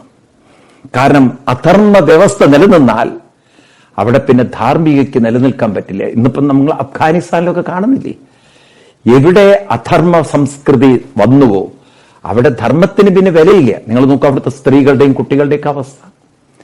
വല്ലാത്തൊരു ദുരന്തത്തിലേക്കാണ് അഫ്ഗാനിസ്ഥാൻ പോകുന്നത്. കാരണം പെൺകുട്ടികൾക്കൊന്നും വിദ്യാഭ്യാസമില്ലാത്തത്. ഏതുപോലെ കുട്ടികളൊക്കെ സ്കൂളിൽ പോയൊരു സമയമായിരുന്നു അറിയത്. ഇന്നിപ്പോ സ്കൂളുകളിൽ പോകാൻ കുട്ടികൾക്ക് പാവം അധികാരമില്ല. നിങ്ങൾ ആലോചിച്ച് നോക്കൂ, വിദ്യാഭ്യാസമില്ലാത്തൊരു സമൂഹത്തിൽ എന്ത് ഉൽപ്പാദിപ്പിക്കാൻ പറ്റും, എന്ത് വ്യവസായം ചെയ്യാൻ പറ്റും? അപ്പം ദാരിദ്ര്യത്തിലേക്ക് കൂപ്പുകുത്താൻ പോകുന്ന ഒരു രാജ്യത്തെ സൃഷ്ടിക്കുകയാണ് അവര്. വിദ്യാഭ്യാസം ഉണ്ടെങ്കിലല്ലേ പുതിയ പുതിയ സംരംഭങ്ങളും പുതിയ പുതിയ വികസനങ്ങളൊക്കെ കൊണ്ടുവരാൻ പറ്റുള്ളൂ. ഇതൊന്നും വേണ്ടാത്തതായിട്ടുള്ള വെറും പ്രാകൃതമായ പ്രാചീനമായ ഒരു എന്താ പറയാ ട്രൈബൽ നിയമങ്ങൾ. പണ്ട് കാലത്ത് ഒരുപക്ഷെ സ്കൂളുകളൊന്നും ഇല്ലാത്തതുകൊണ്ടായിരിക്കാം അങ്ങനെ. ഇന്ന് സ്കൂളുകൾ ഉണ്ടായിട്ടും ആ ഒരു പ്രാകൃത നിയമം നടപ്പിലാക്കാൻ ഇത്തരം തീവ്രവാദി ഗ്രൂപ്പുകൾക്ക് സാധിക്കുന്നു എന്നത് ഈ ലോകത്തിന്റെ നിശബ്ദത കൊണ്ട് തന്നെ മാത്രമാണ്. ആലോചിച്ച് നോക്കൂ. അപ്പൊ അതുകൊണ്ട് ഇവിടെ കൃഷ്ണൻ നമ്മൾ ഓർമ്മിപ്പിക്കുന്നത്, നമുക്ക് അറിയണം എന്താണ് ശരിക്കും സന്യാസം, എന്താണ് ശരിക്കും കർമ്മയോഗം. ഈ കർമ്മയോഗത്തെയും സന്യാസത്തെയും കൃഷ്ണൻ വളരെ ഡീറ്റെയിൽ ആയിട്ട് നമുക്ക് കൃത്യമായിട്ട് മനസ്സിലാക്കി തരികയാണ്. എന്താണ് കർമ്മയോഗം, എന്താണ് സന്യാസം. ആ നാം അനുഭവിക്കുന്ന പലതരത്തിലുള്ള മാനസികമായ പ്രശ്നങ്ങളിൽ നിന്നൊക്കെ പുറത്ത് കടക്കാൻ സാധിക്കുക എന്ന് മാത്രമല്ല, നമ്മുടെ മനസ്സിനെ വളരെയധികം നമുക്ക് മനോധൈര്യവും സന്തോഷവും സംതൃപ്തിയും തരുന്ന ഒരു തലത്തിലേക്ക് കൊണ്ടെത്തിക്കാൻ സാധിക്കുക. ഇത് നമ്മൾ പറയുമ്പോൾ നിങ്ങൾക്ക് മനസ്സിലാവില്ല. കാരണം ഈ മനസ്സെന്ന് പറയുന്നൊരു വിഷയത്തെ നമ്മൾ പഠനം നടത്തിയിട്ടില്ലാത്തതുകൊണ്ട്. അതുകൊണ്ട് ഞാൻ ആധികാരികമായിട്ട് നിങ്ങളോട് പറയുകയാണ്, നമ്മൾ സയൻസും അതുപോലെ തന്നെ ഹിന്ദു ഗ്രന്ഥങ്ങളും വളരെ ചേർത്ത് വെച്ച് പഠിക്കേണ്ടതുണ്ട്. ഫിസിക്സ് ഞാൻ പറഞ്ഞു നിങ്ങളോട്, എനർജിയിൽ നിന്നാണ് മാസ് ഉണ്ടായത് എന്ന് പറയുന്നതിന് മുമ്പ് തന്നെ ഗീതയിലെ 2-ാം അധ്യായത്തിലെ 13-ാം ശ്ലോകത്തിൽ ദേഹിനോസ്മിൻ യഥാ ദേഹേ കൗമാരം യൗവനം ചര എന്ന് നിങ്ങൾക്ക് കാണാൻ പറ്റും. ദേഹി നിത്യമവത്യോയം ദേഹേ സർവസ്യ ഭാരത, അനവധി ശ്ലോകങ്ങൾ 2-ാം അധ്യായത്തിൽ നിങ്ങൾക്ക് കാണാം. അപ്പൊ ദേഹിയിലാണ് ദേഹം നിൽക്കുന്നത്. അപ്പൊ ഈ ദേഹി എന്ന് പറയുന്നതാണ് ബോധമനസ്സ്. അപ്പൊ ആ ബോധമനസ്സിനെ നിങ്ങൾ അറിയാൻ ശ്രമിച്ചാൽ മാത്രമേ ഈ പറയുന്നൊക്കെ നമുക്ക് മനസ്സിലാവുള്ളൂ. ഇത് നമ്മൾ അറിയാൻ ശ്രമിക്കുന്നില്ല. നമ്മുടെ വിദ്യാഭ്യാസത്തിൽ അങ്ങനെ സംഭവമില്ല ഈ ബോധമനസ്സിനെ കുറിച്ച് പഠിക്കല്. അപ്പൊ അതുകൊണ്ട് ഇവിടെ നമ്മൾ ഗീത പഠിക്കുമ്പോൾ ബോധമനസ്സുമായി ബന്ധപ്പെട്ടതാണ് ജീവിത വിജയം എന്നത് നിങ്ങൾ വളരെയധികം വ്യക്തമായി നിങ്ങളുടെ തലയിൽ ഉറപ്പിച്ചാൽ മാത്രമേ നിങ്ങൾക്ക് ഗീത പറയുന്നത് മനസ്സിലാവുള്ളൂ. അല്ലാതെ നിങ്ങൾ എങ്ങനെ ഗീത മനസ്സിലാക്കാൻ ശ്രമിച്ചാലും അത് വികലമായിരിക്കും. കാരണം കൃഷ്ണൻ അഭിസംബോധന ചെയ്യുന്നത് മുഴുവൻ ആദ്യം തന്നെ ക്ഷുദ്രം ഹൃദയ ദൗർബല്യം തെക്തോത്തിഷ്ട പരന്തപ എന്ന് പറയുമ്പോൾ തന്നെ ആ ബോധ മനസ്സിലേക്കാണ് കൃഷ്ണൻ കടക്കുന്നത്. ഹൃദയം എന്നതുകൊണ്ട് കൃഷ്ണൻ ഉദ്ദേശിച്ച ബോധ മനസ്സിനെയാണ്. ആ മനസ്സിന്റെ ഇമോഷണൽ വീക്ക്നെസ്സിനെയാണ് കൃഷ്ണൻ ആദ്യം നമുക്ക് കാണിച്ചു തരുന്നത്. അപ്പൊ നമ്മളുടെ പ്രോബ്ലം നമുക്ക് കാണണമെങ്കിൽ നമ്മുടെ ബോധ മനസ്സിലേക്ക് തന്നെ നമ്മൾ കടക്കണം. കാരണം ബോധ മനസ്സുണ്ടെങ്കിലേ നിങ്ങൾക്ക് ജീവിതമുള്ളൂ, ബോധ മനസ്സുണ്ടെങ്കിലേ ജീവിതാനുഭവമുള്ളൂ. നമ്മൾ പറഞ്ഞു ജീവിതം എന്ന് പറയുന്ന ബോധ മനസ്സാണ്. ബോധ മനസ്സ് ഇല്ലെങ്കിൽ നിങ്ങൾക്ക് ജീവിതമില്ല. അപ്പൊ ആ ബോധം ഉള്ള ബോധ മനസ്സ്, ഈ മനസ്സിലാണ് നമുക്ക് കൂടുതൽ ശ്രദ്ധ കേന്ദ്രീകരിക്കേണ്ടത്. അപ്പോഴാണ് നമുക്ക് ജീവിതത്തിൽ നേടേണ്ടതും നേരിടേണ്ടതും എന്താണെന്ന് തിരിച്ചറിവുണ്ടാവുക. ഇവിടെ പൊതുവെ ഇന്നത്തെ കാലഘട്ടത്തിൽ ഭഗവത്ഗീത എന്താണ് നമുക്ക് ചെയ്തു തരുന്ന സഹായം എന്ന് വെച്ച് കഴിഞ്ഞാൽ, ഇവിടെ ഒരു വ്യക്തി കഴിവില്ലാതാവുന്നതിന് കാരണം ചെറുപ്പത്തിൽ തന്നെ ഭഗവാൻ കൃഷ്ണൻ പറയുന്ന രണ്ട് കാര്യമുണ്ട്. ഒന്ന് സന്യാസവും കർമ്മയോഗവും. 5-ാം അധ്യായത്തിലെ വിഷയം അതാണ്. സത്യത്തിൽ ഇന്നത്തെ തലമുറയ്ക്ക് വേണ്ടുന്ന കാര്യമാണ് ഈ സന്യാസവും കർമ്മയോഗവും. അപ്പൊ ഈ സന്യാസം എന്നുള്ള വാക്ക് അവിടെ മാറ്റി നിർത്താം. ഈ കർമ്മയോഗം എന്ന് പറയുന്നത് കർമ്മയോഗം 2 വാക്കുകളാണ്. യോഗം എന്ന് പറഞ്ഞാൽ യുജ് എന്നാണ് ധാതു. യുജ് എന്ന് പറഞ്ഞാൽ യോജിപ്പിക്കുക. നമ്മൾ അനവധി തവണ ഡിസ്കസ് ചെയ്യണം, എങ്കിലും ഒന്നുകൂടി ആവർത്തിക്കും. അപ്പൊ കർമ്മത്തിലേക്ക് യോജിപ്പിക്കുക. യോജിപ്പിക്കേണ്ടത് ആരെയാണ്? മനസ്സിനെ തന്നെയാണ്. അല്ലാതെ കയ്യും കാലൊക്കെ പണിയെടുത്തു എന്ന് വരും. പക്ഷെ മനസ്സ് യോജിപ്പിച്ചില്ലെങ്കിൽ സ്വാമി ചിന്മയാനന്ദജി പറയും keep your mind where your hand is എന്നുള്ളത്. മനസ്സ് പഠിക്കുന്നിടത്തില്ലാതെ പോയാൽ കണ്ണു പുസ്തകത്തിൽ വെച്ചുകൊണ്ടെന്ത് കാര്യം? അതുപോലെ തന്നെ കഴിക്കുന്ന ആഹാരം ആസ്വദിക്കാതെ കയ്യിൽ വാരിയെടുത്ത് കഴിച്ചുകൊണ്ടെന്ത് കാര്യം? അപ്പൊ നമ്മൾ എന്ത് ചെയ്യുന്നത് ആസ്വദിക്കണമെങ്കിൽ മനസ്സതിൽ യോജിക്കണം. ഇപ്പൊ മനസ്സിനെ എന്തിനാണ് യോജിപ്പിക്കുന്നത്, മനസ്സിനെ എന്തിനാണ് ചേർക്കുന്നത്? എങ്കിലേ നമുക്കത് ആസ്വദിക്കാൻ പറ്റുള്ളൂ. അപ്പൊ നമ്മുടെ ഒരു വിഷയം എന്താ വെച്ചാൽ നമുക്ക് ആസ്വദിക്കാൻ പറ്റാത്ത കുറെ കാര്യങ്ങൾ ആസ്വദിച്ചേ പറ്റുള്ളൂ. കാരണം നമ്മൾ ഡിസ്കസ് ചെയ്തതാണ്. ഇപ്പൊ പഠിത്തം തന്നെ കുട്ടികൾക്ക് ഇഷ്ടമില്ലാത്ത സബ്ജക്റ്റുകളുണ്ട്, ജോലി പലർക്ക് ഇഷ്ടപ്പെടാത്തതുണ്ടാവും. കാരണം ഇന്നിപ്പോ ജോലി നമ്മൾ അപ്ലൈ ചെയ്താലും നമുക്ക് തരുന്ന ഡിപ്പാർട്ട്മെന്റുകളൊന്നും നമുക്ക് ഇഷ്ടപ്പെടണം എന്നുള്ളതില്ല. അങ്ങനെ ജീവിതത്തിൽ കുറെ പേര് അലസമായിട്ട് ജീവിക്കുന്നവരുണ്ട്, മടിയന്മാരായിട്ട്. ഇപ്പൊ കേരളത്തിലൊക്കെ യൂണിയൻ തലങ്ങളിലൊക്കെ പലരും ജോലി ചെയ്യുന്നില്ല എന്നുള്ളൊരു പരാതി, അവരിങ്ങനെ നേതാക്കന്മാരായിട്ട് നടക്കുകയാണ്. അപ്പൊ അതുകൊണ്ടാണ് ആ കമ്പനിക്ക് വലിയ ബാധ്യതയും വരുന്നത്. ഇതൊക്കെ തിരിച്ചറിഞ്ഞുകൊണ്ടിരിക്കുകയാണ്. അപ്പൊ അവരൊക്കെ ഇപ്പം ഗവൺമെന്റിന് തന്നെ തലവേദനയായിരിക്കും. ഗവൺമെന്റ് ഉണ്ടാക്കിയ പണ്ട് പാർട്ടി ഉണ്ടാക്കിയ ഈ യൂണിയൻകാരൊക്കെ പാർട്ടിക്ക് തന്നെ തലവേദനയായിക്കൊണ്ടിരിക്കുകയാണ്. കാരണം ഒരു രാജ്യത്തിന്റെ പുരോഗതിക്ക് മടിയന്മാരായിട്ടിരുന്നാൽ രാജ്യം മുന്നോട്ട് പോവില്ല. ഫണ്ട് കണ്ടെത്തേണ്ടതുണ്ട്. ജനങ്ങളുടെ തലയിൽ ഫണ്ട് ഇട്ട് കഴിഞ്ഞാൽ ഇത് മറ്റുള്ള സ്റ്റേറ്റുകളുമായിട്ട് കമ്പയർ ചെയ്യുമെന്ന്.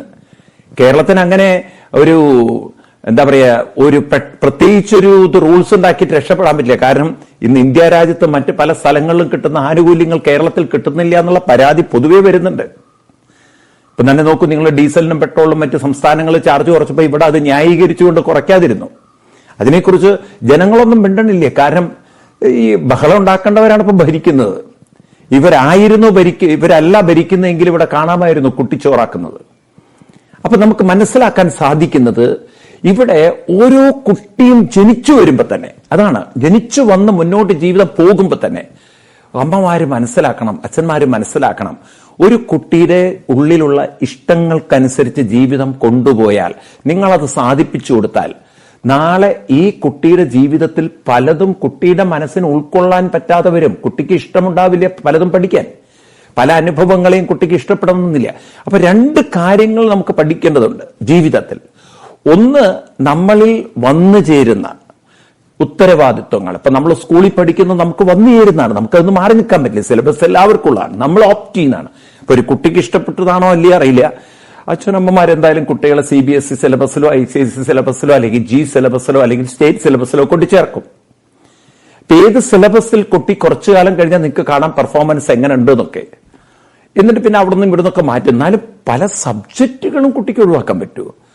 അപ്പൊ കുട്ടികളുടെ മനസ്സിനെ എങ്ങനെ നമുക്ക് ഒരു റിലാക്സ് ചെയ്തിട്ട് എഡ്യൂക്കേഷൻ സിസ്റ്റത്തിലൂടെ കൊണ്ടുപോകാൻ പറ്റും, അതല്ല ഇന്ന് പഠിപ്പിക്കുന്നത്. ഇന്ന് ട്യൂഷൻ കൊടുത്ത് എങ്ങനെ കുട്ടിയെ തലയിൽ കയറ്റി വിടും എന്നുള്ളതാണ് ഈ വിഷയം. കുത്തി നിറയ്ക്കുക, പരീക്ഷയ്ക്ക് കുട്ടിയെ പ്രാപ്തമാക്കുക, എങ്ങനെയെങ്കിലും ഈ കുട്ടി ഒന്ന് പരീക്ഷ പാസ്സായാൽ മതി എന്നാണ്. അതല്ല വേണ്ടത്. ആ കുട്ടിയെ സംബന്ധിച്ച് ഇന്ന് മാത്സ് ട്യൂഷൻ പഠിച്ച് രക്ഷപ്പെടാം, നാളെ ജോലിയിൽ കയറുമ്പോൾ അവിടെയും പല ഉത്തരവാദിത്വങ്ങൾ ഏറ്റെടുക്കുമ്പോൾ തനിക്ക് ഇഷ്ടമുണ്ടോ ഇല്ലേ എന്നുള്ളതല്ല, തന്നിൽ വന്നു ചേരുന്ന കർത്തവ്യങ്ങളെ, കടമകളെ, ഉത്തരവാദിത്വങ്ങളെ എങ്ങനെ താൻ നേരിടും, നിറവേറ്റും എന്നുള്ളതുണ്ട്. അപ്പൊ അതിന് മനസ്സിലാക്കേണ്ടത് മനുഷ്യ മനസ്സിന് ചില പരിശീലനങ്ങൾ കൊടുത്താൽ ആ മനസ്സിന് പല കാര്യങ്ങളെയും നേടാനും നേരിടാനും സാധിക്കും. അതിലേറ്റവും പ്രധാനപ്പെട്ട വിഷയമാണ് കുട്ടികളുടെ ഏകാഗ്രത. കുട്ടികളെ ചെറുപ്പത്തിൽ തന്നെ ഏകാഗ്രതയുള്ളവരായിട്ട് വളർത്തിയെടുക്കുക. എനിക്ക് തോന്നുന്നു നമ്മുടെ ഹിന്ദു സംസ്കൃതി, കൃഷ്ണനൊക്കെ പറയുന്ന പോലെ നമ്മൾ കുട്ടികളെ വളർത്തുകയാണെങ്കിൽ ആ കുട്ടികളിൽ ഉണ്ടാകുന്ന പരിവർത്തനം അത്ഭുതകരമായിരിക്കും. അത് കുട്ടികളുടെ മാത്രം കാര്യമില്ല, യുവാക്കളുടെ കാര്യത്തിലും. യുവതി എന്ന് പറഞ്ഞാൽ യുവതി യുവാക്കളൊക്കെ കാര്യത്തില്, ഇവിടെ യുവതി യുവാക്കളുടെ കാര്യത്തിലൊക്കെ ഇത് ബാധകമാണ്. എല്ലാവർക്കും ജീവിതത്തിൽ ഉന്നത തലങ്ങളിലേക്ക് എത്താൻ അവരുടെ മനസ്സിന്റെ ഏകാഗ്രതയ്ക്ക് വലിയൊരു പങ്കുണ്ടെന്ന് നമ്മൾ പഠിക്കേണ്ടിയിരിക്കുന്നു. ഈ ഏകാഗ്രത ഡെവലപ്പ് ചെയ്യാനാണ് നമ്മളിൽ പ്രാണായാമവും പ്രണവോപാസനയും. ഗീതയിൽ 7-ാം അധ്യായത്തിലൊക്കെ വരുന്നുണ്ട്, കൃഷ്ണൻ പറയുന്നുണ്ട്, വേദ്യം പവിത്രമോങ്കാരം, വേദ്യം പവിത്രമോങ്കാരം. നമ്മൾ ഓങ്കാരാദി സാധനകൾ പരിശീലിക്കുക. അതൊക്കെ കുട്ടികളെ ചെറുപ്പത്തിൽ തന്നെ ഒരു 10-11 ഓങ്കാരം നീട്ടി ജപിക്കാൻ. ഈ നീട്ടി ജപിക്കുമ്പോഴുണ്ടല്ലോ, ഓം എന്ന് പറഞ്ഞ് ആ ശബ്ദത്തെ ഉള്ളിൽ നിന്നും എടുത്ത് അങ്ങനെ മൂർധാവിലേക്ക് തട്ടുന്ന വിധത്തിൽ അങ്ങനെ ചൊല്ലി ശീലിച്ചു കഴിഞ്ഞാൽ മനസ്സാ ശബ്ദത്തിൽ തന്നെ ഏകീഭവിച്ച് അങ്ങനെ ഏകാഗ്രത ഡെവലപ്പ് ചെയ്യും. ഏകാഗ്രത ഒരു ദിവസം കൊണ്ട്, സുപ്രഭാതം കൊണ്ട് ഡെവലപ്പ് ചെയ്യാൻ പറ്റുന്നില്ല. ഇറ്റ്സ് എ കോൺസ്റ്റന്റ് പ്രാക്ടീസിലൂടെ വരുന്നതാണ്. അപ്പൊ അതുകൊണ്ട് ഏകാഗ്രത ഈ ജീവിതത്തിൽ ആവശ്യമാണ്. എങ്കിലേ നമുക്ക് പുതിയ പുതിയ മേഖലകളിലേക്ക് മനസ്സിനെ ഫോക്കസ് ചെയ്യാൻ സാധിക്കുള്ളൂ. കാരണം ലോകം അങ്ങനെ ഡെവലപ്പ് ചെയ്ത് പോവുകയാണ്. ലോകം ഡെവലപ്പ് ചെയ്തു പോകുമ്പോൾ നമ്മുടെ കുട്ടികളെ പ്രാപ്തരാക്കേണ്ടതുണ്ട്. അതുകൊണ്ടാണല്ലോ ഇന്ത്യയിലെ വിവാഹപ്രായം 21 ആക്കാൻ തീരുമാനിച്ചത്. കാരണം പെൺകുട്ടികളെ നല്ല സ്വന്തം കാലിൽ നിന്ന് ജീവിക്കാൻ പ്രാപ്തരാക്കേണ്ടതുണ്ട്. പക്ഷെ അതിന് ഇന്ന് ചില മതങ്ങളൊക്കെ എതിരാവുന്ന എന്തുകൊണ്ടാണ്? കാരണം ചെറുപ്പത്തിലെ കഴിക്കുന്ന ആഹാരവും കൊടുക്കുന്ന ചിന്തകളും, പെൺകുട്ടി എന്ന് പറയുന്നത് വെറും ഒരു കുഞ്ഞുങ്ങളെ ഉൽപ്പാദിപ്പിക്കാനുള്ള മെഷീനറി മാത്രമായി തീരുന്നു. അങ്ങനെ ഒരു പാവം കുട്ടികളെ ഒരു റീപ്രൊഡക്റ്റീവ് ഇൻസ്ട്രുമെന്റ് ആക്കി മാറ്റിക്കഴിഞ്ഞാൽ, ഒരു മെഷീനറി ആക്കി കഴിഞ്ഞാൽ, ഒരു മെഷീൻ ആക്കി കഴിഞ്ഞാൽ അതിനപ്പുറത്തേക്ക് ആ പെൺകുട്ടിക്ക് ജീവിതം ഉണ്ടോ എന്ന് പോലും, ശരീരത്തിനപ്പുറത്ത് കുട്ടിക്കൊരു മനസ്സോ ബുദ്ധിയോ ഉണ്ടോ എന്ന് പോലും കാണാൻ ഈ കൂട്ടർക്ക് സാധ്യമല്ല. അപ്പൊ ഒരു വ്യക്തിയെ കേവലം ശരീരതലത്തിൽ കാണാതെ, ശരീരം എന്ന് പറയുന്നത് ആ മനസ്സുള്ളത് കൊണ്ടാണ്. ആ ബോധ മനസ്സ് വിട്ടാൽ പിന്നെന്ത് ശരീരം? അപ്പൊ അങ്ങനെ ആ മനസ്സിനെ പ്രാപ്തമാക്കുക, കഴിവുള്ളതാക്കുക. അതിന് പരിശീലനം വേണം, ഒന്ന്. ഇനി രണ്ടാമത്തത്, പ്രതിസന്ധികൾ വരുമ്പോൾ കോൺഫിഡൻസ് വരണം. അതിനാണ് നമ്മുടെ ഹിന്ദു സംസ്കൃതിയിൽ ഈ കോൺഫിഡൻസ് വരുത്താനാണ് കുട്ടികളിൽ നാമാദി സംസ്കാരങ്ങൾ, മന്ത്രജപാദികളൊക്കെ പരിശീലിപ്പിക്കുന്നത്. ഈ മന്ത്രജപത്തിൽ എങ്ങനെയാ ഭയം പോവുക, അല്ലെങ്കിൽ മന്ത്രജപത്തിൽ എങ്ങനെയാണ് കോൺഫിഡൻസ് വരിക എന്നൊക്കെ ചോദിച്ചു കഴിഞ്ഞാൽ, ഈ കോൺഫിഡൻസ് ഇല്ലായ്മ എന്ന് പറയുന്നത് തന്നെ മനസ്സൊരു പ്രശ്നത്തിൽ സ്റ്റക്കാവുന്നതാണ്. ഈ മന്ത്രജപം എന്ന് പറയുന്നത് ശരിക്കും പറഞ്ഞാൽ ഒരു സൈക്കോളജിക്കൽ ട്രീറ്റ്മെന്റ് ആണ്. ഇപ്പൊ നിരന്തരം ഏതെങ്കിലും ഇപ്പൊ രാമ രാമ രാമ രാമ എന്ന് വാത്മീകി മഹർഷി, അല്ലെങ്കിൽ മുൻപ് അദ്ദേഹം രത്നാകരനായ സമയത്ത്, അതുപോലെ ഹനുമാൻ സ്വാമി, ഇവരൊക്കെ ജപിച്ചിരുന്നത് വെറുതെ ഇങ്ങനെ രാമരാമ ജപിക്കുമ്പോൾ സത്യത്തിൽ അതിന് ശ്രീരാമനായിട്ട് ഒരു ബന്ധവുമില്ല. ഗാന്ധിജി രാമരാമ ജപിക്കുമ്പോഴും അതിന് ശ്രീരാമസ്വാമിയായിട്ടൊരു ബന്ധമൊന്നുമില്ല.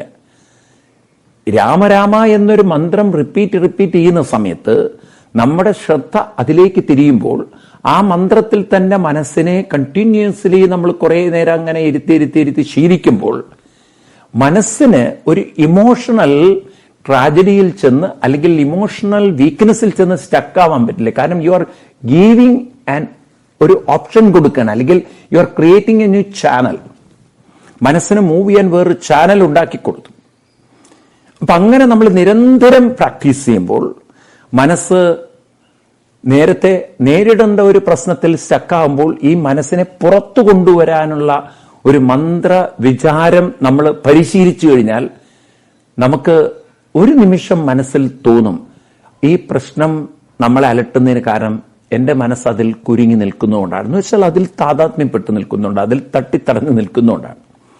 അപ്പൊ അതിൽ നിന്ന് മനസ്സിനെ ഒന്ന് വേർപ്പെടുത്തുമ്പോൾ കാരണം ഈ പ്രാക്ടീസ് കൊണ്ട് സാധിക്കും. അത് നമ്മുടെ ഉള്ളിൽ അതെങ്ങനെ പരിഹരിക്കണം എന്നത് തെളിഞ്ഞു വരും. ആ പ്രോബ്ലത്തിന്റെ ഒരു പരിഹാരം നമ്മുടെ മുന്നിൽ തെളിഞ്ഞു വരും. അപ്പൊ അതാണ് നമ്മൾ ഒരു പ്രോബ്ലം ഉണ്ടല്ലോ, പലപ്പോഴും കുട്ടികളൊക്കെ ശ്രദ്ധിക്കുക, നിങ്ങൾ വലുതാകും തോറും പലപ്പോഴും നമ്മളൊരു ഇംപേഷ്യൻസ് ഡെവലപ്പ് ചെയ്യുമ്പോൾ നമുക്ക് മറ്റുള്ളവർ പറയുന്നത് മുഴുവൻ കേൾക്കാൻ സമയം ഉണ്ടാവില്ല.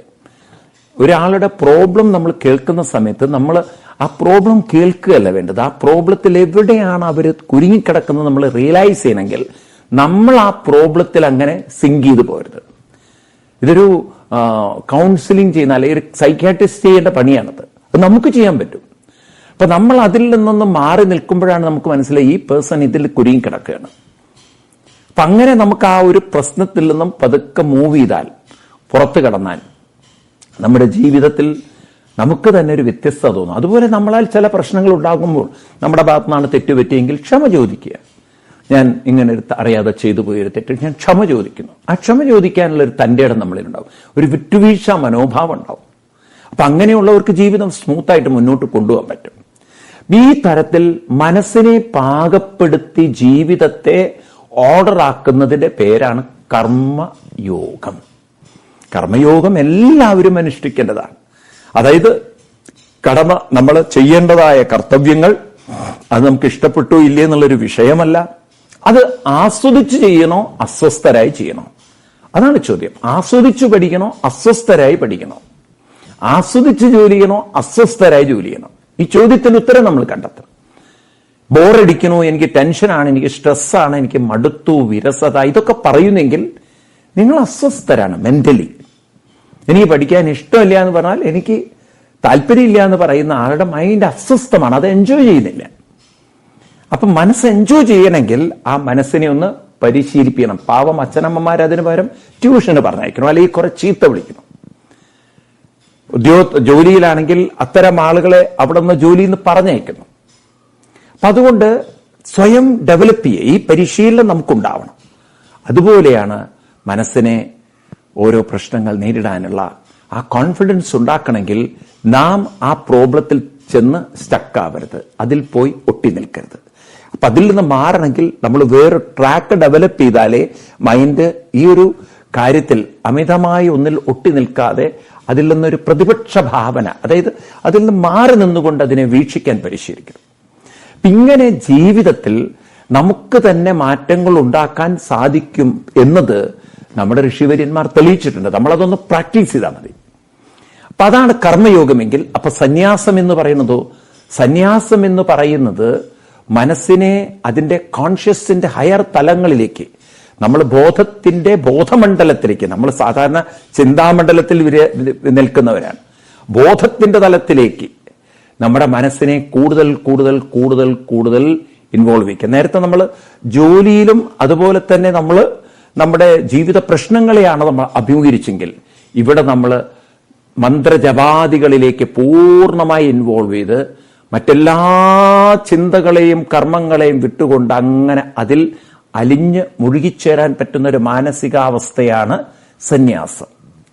സന്യാസം എന്ന് പറയുന്നത് മനസ്സിന്റെ ഒരു പരിപൂർണതയിലേക്കുള്ള യാത്രയാണ്, ബോധവികാസത്തിലേക്കുള്ള യാത്രയാണ്. അതിന് വസ്ത്രവുമായിട്ട് യാതൊരു ബന്ധവുമില്ല. നമ്മൾ കഴിഞ്ഞ ക്ലാസ്സിലും കണ്ടു, ശങ്കരാചാര്യ സ്വാമികൾ പറഞ്ഞ ജഡിലോ മുണ്ടി ലുഞ്ചിത കേശ കാഷായാംബര ബഹുഹൃതവേഷ പശ്യന്നപിചന പശ്യതി മൂട ഉദരനിമിത്തം ബഹുഹൃതവേഷ. അപ്പം വേഷത്തെക്കാളുപരി ഇതൊരു മാനസികാവസ്ഥയാണ്. ചെറുപ്പക്കാർ മനസ്സിലാക്കണം, മതം എന്ന് പറയുന്നത് മനസ്സിന്റെ വികാസത്തിനാണ്, വസ്ത്രമായിട്ട് ഒരു ബന്ധവുമില്ല. വാസ്തവത്തിൽ ഇന്ന് ഇന്ത്യയല്ല, ലോകം മുഴുവൻ ഈ സെമറ്റിക് മതങ്ങൾ തെറ്റായ കാഴ്ചപ്പാടുണ്ടാക്കി വെച്ചു. ചില വസ്ത്രധാരണ രീതികളാണ് മതമെന്ന്. വസ്ത്രധാരണ രീതിയല്ല. അതാണ് ഈ ക്രിസ്ത്യൻ മതത്തിലൊക്കെ കുറെ വസ്ത്രധാരണ രീതി നോക്കൂ. ഒരു ഫാദർ, പിന്നെ അയാൾ ബിഷപ്പാവുന്നു, പിന്നെ അയാൾ കർദിനാളാവുന്നു. ഇങ്ങനെയൊക്കെ കുറെ വസ്ത്രത്തിലാണ് ഇവര് ഈ മതത്തെ കാണുന്നത്. വസ്ത്രവും മതവും തമ്മിൽ ഒരു ബന്ധമില്ല. മനസ്സും മതവുമാണ് ബന്ധം. കാരണം മതത്തിന്റെ ലക്ഷ്യം മനസ്സിന്റെ വികാസമാണ്. ആ മനസ്സിന്റെ വികാസം ഏതൊരാൾക്കും സാധിക്കുന്നതാണ്. അല്ലാതെ നിങ്ങൾ വിചാരിക്കരുത് ഒരു കൂട്ടരൊക്കെ പാപികളും മറ്റൊരു കൂട്ടർ പാപം കഴുകാനുള്ള ഈ സബീനയും കൊണ്ട് നടക്കുന്നവരാണെന്ന്. അവർ ഈ പാപം കഴുകാനുള്ള സോപ്പും കൊണ്ട് നടക്കുന്നവരല്ല. അങ്ങനെ ആർക്കും ആരുടെയും പാപം കഴുകാൻ പറ്റില്ല. ഇപ്പൊ നമ്മളുടെ മനസ്സിനെ നമുക്ക് തന്നെ ഉയർത്തിയെടുക്കാൻ സാധിക്കുമെന്ന് നമുക്ക് ഉറപ്പാണ്. അപ്പൊ അതുകൊണ്ട് നിങ്ങൾ ഇത്രയും മനസ്സിലാക്കുക, സന്യാസം എന്നത് മനസ്സിന്റെ പൂർണ്ണമായ സമർപ്പണവും, കർമ്മയോഗം എന്ന് പറയുന്നത് കർത്തവ്യത്തെ ആസ്വദിച്ചുകൊണ്ടും ജീവിത പ്രശ്നങ്ങളെ അഭിമുഖീകരിച്ചുകൊണ്ടും, നമ്മുടെ ജീവിതത്തിൽ നമ്മളാൽ എന്തെങ്കിലും തെറ്റുകൾ വന്നിട്ടെങ്കിൽ അതിന് ക്ഷമ ചോദിച്ചും വിട്ടുവീഴ്ച ചെയ്തും അങ്ങനെ സഹകരിച്ചും ഒരു പരിപൂർണമായ ഒരു കോപ്പറേറ്റീവ് എൻഡവറാണ് നമ്മുടെ ജീവിതത്തിൽ നമുക്ക് നയിക്കേണ്ടത്. അപ്പൊ അങ്ങനെയാണെങ്കിൽ ജീവിതം വളരെ ആസ്വാദ്യകരമാണ്. അപ്പൊ അതിന് നമ്മുടെ മെന്റൽ സിസ്റ്റത്തെ നമ്മളൊന്ന് പ്രാപ്തമാക്കുക, അതിന് യോഗ്യമാക്കുക. അപ്പൊ അങ്ങനെ മനസ്സ് നിരന്തരം പരിശീലിച്ച് മുന്നോട്ട് പോകുമ്പോൾ അതിനൊരു ശക്തിയും ധൈര്യവും ഊർജവും ഉന്മേഷവും ഒക്കെ കടന്നു വരും. ഇതൊരു നിരന്തര പ്രയാണമാണ്. ഇതൊരു ദിവസം കൊണ്ടോ 2 ദിവസം കൊണ്ടോ സാധിക്കുന്നല്ല. ഇതൊരു വീക്കെൻഡ് റിലീജിയൻ അല്ല. ഞായറാഴ്ച പോവുക, അല്ലെങ്കിൽ നിങ്ങളൊരു വേറെ ദിവസം പോയിട്ട് ഒരു പള്ളിയിലോ പോയി മുട്ടുകുത്തി പ്രാർത്ഥിക്കുന്നല്ല ഇത് ദിവസവും നിരന്തരം ചെയ്യേണ്ടതാണ്. അത് ഗീതയിൽ 7-ാം അധ്യായത്തിൽ കൃഷ്ണൻ പറയാൻ പോകുന്നുണ്ട്. തസ്മാ സർവേഷു കാലേഷു മാ മനുസ്മര. ഡെയിലി നിങ്ങൾ പ്രാക്ടീസ് ചെയ്യണം. അപ്പൊ അങ്ങനെ നമ്മുടെ മനസ്സിനെ പ്രാപ്തമാക്കാൻ, ശരിക്കും പറഞ്ഞാൽ നമ്മുടെ ഹിന്ദുക്കളിൽ അതൊരു സാധ്യതയാണ്. രാവിലെ എണീറ്റ് അമ്പലത്തിൽ പോയി അച്ഛനമ്മമാരൊന്ന് പഠിപ്പിച്ചാൽ മതി. ഓങ്കാരവും ചില മന്ത്രങ്ങൾ ജപിക്കാൻ, അതൊക്കെ ഒന്ന് പരിശീലിപ്പിക്കണം. അതാണ് നമ്മുടെ അച്ഛനമ്മമാർക്ക് പറ്റാത്തത്. അച്ഛനമ്മമാർ അതിനുള്ളൊരു പരിശീലനം കുട്ടികൾക്ക് കൊടുക്കുക. ഏതെങ്കിലും ഒരു മന്ത്രം ജപിച്ചാൽ മതി. അത് പറഞ്ഞാൽ മതി, ഈ മന്ത്രത്തിൽ എല്ലാ മന്ത്രവും ഉൾപ്പെട്ടിട്ടുണ്ട്, ഈ ഒരൊറ്റ മന്ത്രം മതി. ആ കുട്ടിയിൽ മാനസിക വികാസം ഉണ്ടാക്കും. അപ്പൊ അതുകൊണ്ട് അങ്ങനെ ചില പരിശീലനങ്ങൾ നമ്മുടെ സമൂഹത്തിലേക്ക് കൊണ്ടുവന്നാൽ ഇവിടെ മാനസികമായ പല പ്രശ്നങ്ങളെയും വളരെ ലാഘവത്തോടുകൂടി നമുക്ക് കാണാൻ സാധിക്കും. ഇന്ന് നമ്മൾ മുന്നോട്ട് പോകും തോറും നമ്മൾ കാണുന്നത് കേരളം പോലുള്ളൊരു സംസ്ഥാനം ഇന്നൊരു ആത്മഹത്യ ഹബ്ബായി മാറിക്കൊണ്ടിരിക്കുകയാണ്. കാരണം ഇന്റലക്ച്വലി എഡ്യൂക്കേഷൻ ഉണ്ടെങ്കിലും മെന്റലി ഡെവലപ്ഡ് അല്ലാത്തൊരു സമൂഹം വളർന്നു വരുന്നു. ഇന്നിപ്പോ ഓരോ അച്ഛനും അമ്മയും വളരെ ഇൻസെക്യൂർഡാണ്. കുട്ടികൾ പുറത്തിറങ്ങിക്കഴിഞ്ഞാൽ ഇവർ ലഹരിക്ക് അടിമപ്പെടുവോ, പെൺകുട്ടികൾ പ്രേമത്തിൽ വീഴുവോ, ഇനി കല്യാണം കഴിച്ചു കൊടുക്കുന്നതിന് മുമ്പ് ഇവള് വേറെ വല്ലവന്റെയും കൂടെ ഒളിച്ചോടി പോവോ, ഇങ്ങനെയുള്ള ഒരുപാട് പ്രതിസന്ധികൾ നമ്മുടെ സമൂഹം ഇന്ന് അഭിമുഖീകരിച്ചുകൊണ്ടിരിക്കുകയാണ്. കാരണം ഒരു ആത്മീയതയില്ലാത്തൊരു ചുറ്റുപാടിലാണ് നമ്മുടെ കുട്ടികൾ വളർന്നു വരുന്നത്.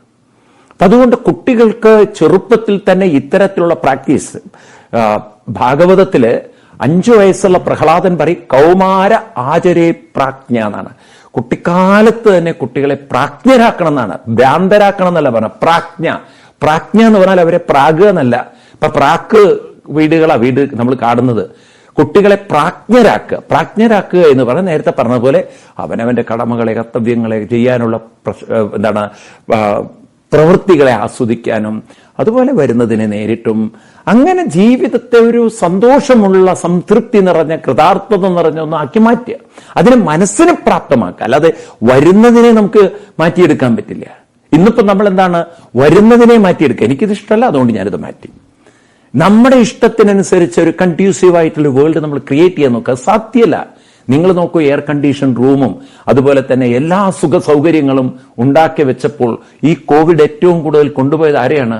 ഈ എയർ കണ്ടീഷൻ റൂമിലൊക്കെ ഇരുന്ന് ജീവിച്ച് സുഖിച്ചവരെയാണ്. കാരണം അവരറിഞ്ഞില്ല ഈ എയർ കണ്ടീഷനിൽ ജീവിച്ച് അവരുടെ ഇമ്മ്യൂണിറ്റി നഷ്ടപ്പെടുകയാണെന്ന്.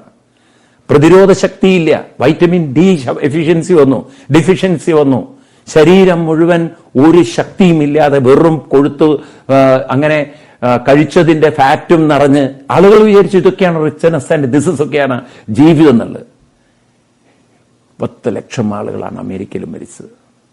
മെഡിക്കൽ സ്കൂളുകൾ കോളേജുകൾ ഇല്ലാത്തതുകൊണ്ടാണ്, മെഡിക്കൽ സിസ്റ്റം ഇല്ലാത്തതുകൊണ്ടാണ്, മരുന്നുകൾക്ക് ക്ഷാമമുള്ളതുകൊണ്ടാണ്. എന്തെങ്കിലും ഒരു കുറവുണ്ടോ? എന്നിട്ടും 10 ലക്ഷം ആളുകൾക്ക് ജീവൻ കൊടുക്കേണ്ടി വന്നു. ഇറ്റലി ഏറ്റവും കൂടുതൽ മെഡിക്കൽ സിസ്റ്റങ്ങളുള്ള രാജ്യങ്ങളിലാണ് ഏറ്റവും കൂടുതൽ. ജർമ്മനി, എന്തിനേറെ ചൈന പോലും റിപ്പോർട്ട് പോലും ചെയ്തിട്ടില്ല, ലക്ഷങ്ങളാണ് അവിടെ മരിച്ചത്. എന്നാൽ ഇന്ത്യയെ സംബന്ധിച്ച് നിങ്ങൾ നോക്കൂ, അമേരിക്കയുടെ പകുതി പോലും ഇന്ത്യയിൽ മരണം സംഭവിച്ചിട്ടില്ല. എന്നാൽ പോപ്പുലേഷനോ അമേരിക്കയുടെ ഒരു ഇരട്ടിയാണ് നമ്മുടെ പോപ്പുലേഷൻ. അമേരിക്കയിൽ ഒരു 50 കോടി ജനങ്ങളുണ്ട്, 45-നും 50-നും ഇടയ്ക്കാണ്. ഇവിടെ 130ഓളം കോടി എത്തിക്കഴിഞ്ഞു. നിങ്ങൾ ആലോചിച്ചൊക്കെ എത്ര ഇരട്ടി ജനങ്ങളാണ് ഇന്ത്യയിൽ. അപ്പം ഈ അവരുടെയൊക്കെ റേഷ്യോ എടുത്ത് നോക്കുമ്പോൾ ഇവിടെ 3 ഇരട്ടി മരണം ഉണ്ടാവണം. എന്തുകൊണ്ടുണ്ടായില്ല? കാരണം ജനങ്ങൾക്ക് പ്രതിരോധ ശക്തിയുണ്ട്, പുറത്തിറങ്ങി ജീവിക്കുന്നവരാണ്.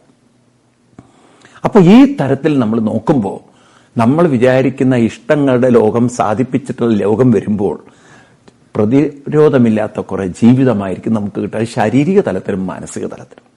എന്നിട്ട് നമ്മൾ എന്താ ഡിസ്കസ് ചെയ്യുന്നത്? ജീവിതത്തെക്കുറിച്ച്. ഇവിടെ എന്തുണ്ടാക്കാൻ പോകും നമ്മൾ? അപ്പൊ അതുകൊണ്ട് ഭഗവത്ഗീതയിൽ കൃഷ്ണൻ പറയുന്നത് നമ്മുടെ കടമകളെ, നമ്മുടെ കർത്തവ്യങ്ങളെ, നമ്മുടെ ചെയ്യാനുള്ളതിനെ, അതിനെ ആസ്വദിക്കാൻ മനസ്സിനെ പാകപ്പെടുത്തുക. അതാണ് നമുക്കറിയാത്തത്, അതാണ് നമ്മൾക്കിനി ചെയ്യേണ്ടത്. അതാണ് ഗീതയുടെ മഹത്വവും. അതുകൊണ്ടാണ് ഞാൻ പറഞ്ഞത് ഗീതയ്ക്ക് ഏത് നൂറ്റാണ്ടിലുള്ള സ്വീകാര്യത. കാരണം ഏത് കാലഘട്ടത്തിലും എങ്ങനെയുള്ള ജീവിതചര്യയോടും പൊരുത്തപ്പെടാൻ മനസ്സിനെ പ്രാപ്തമാക്കുക. നമ്മൾ വെറുതെ വിചാരിക്കുക നമുക്ക് സാധ്യമല്ല. നമ്മൾ പറയും നമുക്ക് അങ്ങനെ ഒരു പ്രൊവേർബ് തന്നെ ഉണ്ട്, ചേരെ തിന്നുന്ന നാട്ടിൽ ചെന്ന ചേരയുടെ നടുത്തുണ്ട് കഴിക്കണമെന്ന്. When you are in Rome you have to be a Roman എന്നുള്ളൊരു ഇംഗ്ലീഷിൽ പ്രൊവേർബ് ഉണ്ട്. ഏത് നാട്ടിലാണോ ആ നാട്ടിന്റെ ജീവിതചര്യകളിലൂടെ നമ്മൾ ആയിത്തീരും. ഇപ്പൊ നോക്കൂ, ഇവിടുന്ന് അമേരിക്കയിലൊക്കെ പോയി ജീവിക്കുന്ന ആളുകൾ അവിടുത്തെ പകലും ഇവിടുത്തെ പകലും വ്യത്യാസമല്ലേ? ഇവിടെ പകല്, അവിടെ രാത്രിയായി. ആളുകളുടെ ജീവിതചര്യകൾ മാറുന്നു. അവിടുത്തെ ആഹാര രീതി, അവിടുത്തെ ഭാഷാരീതി, അവിടുത്തെ പലതും വ്യത്യാസം വരുന്നു.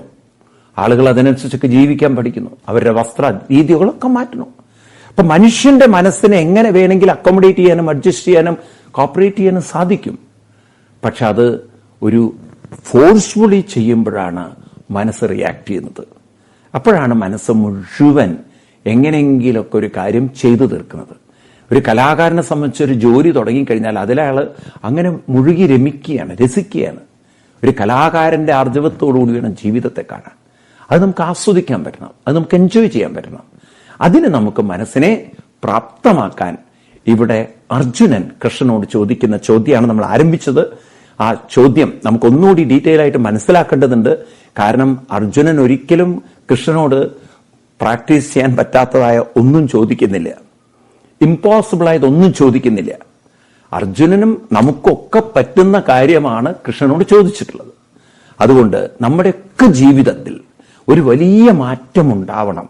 മുന്നോട്ടുള്ള ജീവിതത്തെ നമുക്ക് കൂടുതൽ സന്തോഷത്തോടെ, സംതൃപ്തിയോടെ, കൃതാർത്ഥതയോടെ, ധന്യതയോടെ നമുക്ക് നയിക്കാൻ പറ്റണം. അതുപോലെ പ്രശ്നങ്ങളെ നമുക്ക് അതിൻ്റെതായിട്ടുള്ള ലാഘവത്തോടുകൂടി കാണാൻ പറ്റണം. അതിന് നമ്മുടെ മനസ്സിനെ, അതാണ് ഞാൻ എനിക്ക് ആവർത്തിച്ചു, മനസ്സിനെ പ്രാപ്തമാക്കൂ. മനസ്സിനെ നിങ്ങൾ അതിനനുസരിച്ച് ക്വാളിഫൈഡ് ആക്കൂ. മനസ്സിനെ നിങ്ങൾ അനുസരിച്ച് ഡെവലപ്പ് ചെയ്യൂ.